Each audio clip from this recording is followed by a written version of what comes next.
Hey everybody, how's it going? I hope you're having a great week. I do recognize though that right now it's a little challenging for everyone because the news about the coronavirus has all of us just trying to figure out what we're supposed to do to be most effective at staying healthy and safe. My family and I are talking about this on a daily basis, trying to figure out, do we go out? Do we not go out?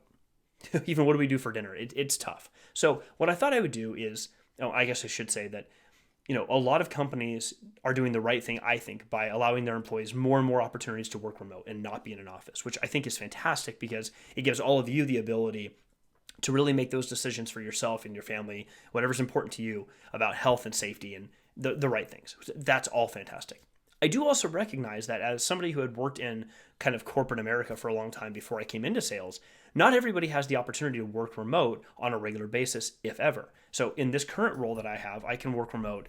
I have the ability to work remote, on a regular basis. Whether that makes sense or not is a decision I have to make, but not everyone does. And coming from the corporate world, I recognize how tough it can be to go from, or how tough it can be to go from a cubicle into a work remote flexible schedule. So what I thought I'd do is go through a few things that have really helped me in the last couple of years with getting a handle on my time and helping me really stay on track with my personal life, my work life, and getting things done. So let's start with your calendar. Take a look at the week ahead. Seems like a simple activity, right?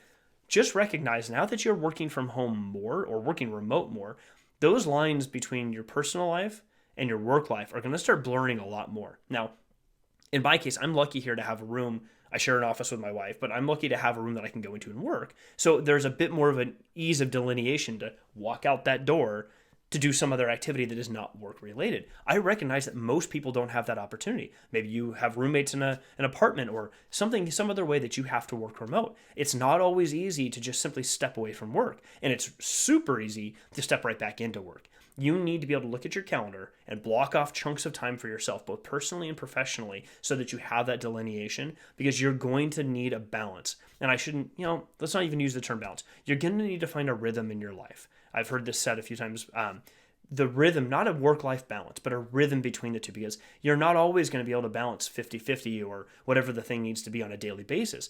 But finding a rhythm where I did a lot of work here and then I spent a lot of personal time here, figuring out that rhythm like music, like a sheet of music in your own life, is going to be uber critical right now. The second thing is you got to create a plan. This gets talked about all the time. I don't think nearly enough people do it. Now, when I say create a plan, I do mean you need to create a weekly plan and a daily plan. You probably should do daily plans every day. Go figure. But you don't need a fancy tool to do it. Now, I happen to be working off of my iPad right here, and I'm handwriting things just because I have it and I want to get some use out of it.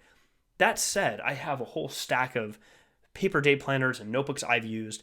It doesn't matter how you do it. Grab a sheet of paper from your printer, spiral notebook, a napkin. Don't matter. The point is, when you create a plan for yourself for the week with your priorities and what you really want to target, and when you create a plan for each day and you can focus those things, you always have a staple or a goalpost you can come back to on a day that you're working. And that's so critical when you're remote, because you don't necessarily have somebody sitting next to you or chat or walking by giving you direction and helping you to keep those guardrails on. You have to be able to really control your own schedule, and you need time to step away too. So working on a day plan and whatever tool you want to use to do that, create a weekly plan with those key priorities that are important to you, and daily plans with those tasks and things you need to do every day to advance that forward. Remember, you can change your priorities throughout the week, and you can change the tasks. Just because you say today this is a priority doesn't mean that can't be moved to tomorrow. It's your schedule. Do whatever you need to do when something comes up and you have to shift.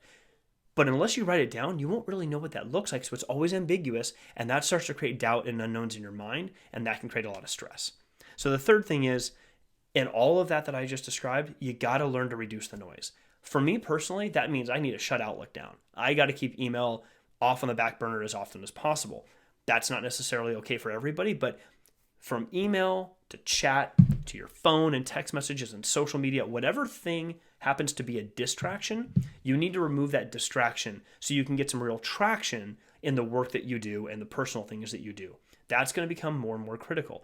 I have a problem personally. I have an Outlook problem. When Outlook and email is up, I look at notifications, and for some reason I feel like I have to constantly watch it and work those emails like they're a ticket queue from a help desk in IT. They're not. They're just communications, and they're going to be there till I come back the next time.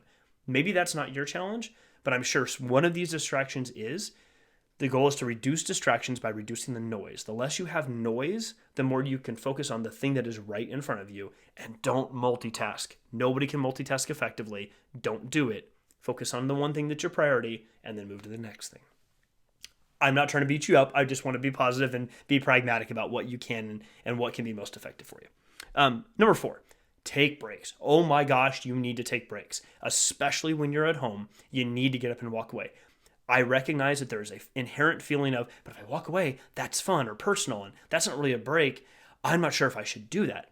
I say that because I feel it all the time, but you need to do it, especially when you're working remote, because you need, again, that break between, not just a break in energy, you need a break between what you're doing right now and something different, so your mind can reset and you can regain some mental energy and get back to being creative or productive. What you don't want to do is get into a productivity paralysis state where you're trying to be productive, but you're so wrapped up in what you're doing and you haven't stopped for a couple minutes that you're just like, I don't even know what's happening. Great. Take a deep breath. Use your watch if it's got a breathing app and kind of keeps pace for you. Go outside, put some headphones on and take a walk. Go on the treadmill. Whatever you need to do. Go read a book for a few minutes. Listen to a podcast.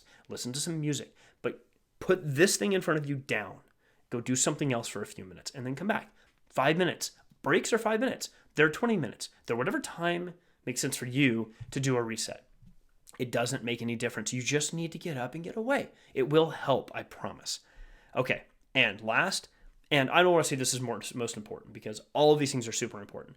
But what I have found, kind of going back to the day planning, is what really does help every single day, whether you're working in an office or working remote, but when you're getting up in the morning, 2 of the key things I think are super important to get yourself in a mindset, a growth mindset, so you can really focus on growing and continuing to be the person you want to be in your career and your personal life.